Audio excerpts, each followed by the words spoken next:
There are people who will say that there is objectively a correct length, and there are people who say the best length is, I have heard multiple different theories on this.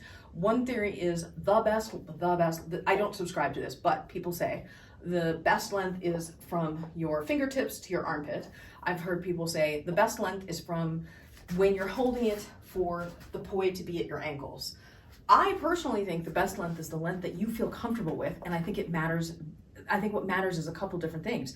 There's a drag ratio based on the resistance, based on the tether that you have, and then based on the weight of the poi, which is why I think it's ridiculous to give one specific length, because different poi are going to have different resistance, and the resistance itself will determine how difficult it is to spin the poi. So like, you may feel much more comfortable spinning one set that's heavier at a longer weight or a shorter weight, and the other way around for a lighter one.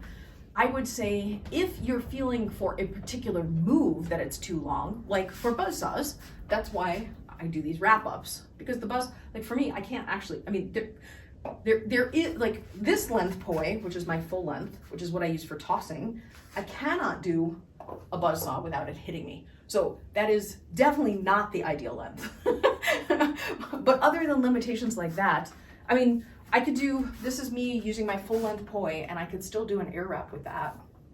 So it's really a matter of practicing with the right length. And I think unfortunately the answer is what feels good.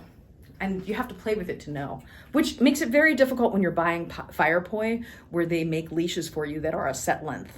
Yes, but it's really tough to do because the weight of your poi heads are on your LED poi are not the same weight as your fire heads. So what might feel comfortable on your LED might not feel good on your fire poi. This was the advantage of what we did in the old days, where we used chain and we cut off links, because then you can adjust the size. So that might be a solution in the short term until you figure out what length you want, and then you can get, because you could just buy the heads and you can buy dog collar chain, and then you can put together your own. And then once you know what you want, then you can get Technora leashes, which are not adjustable.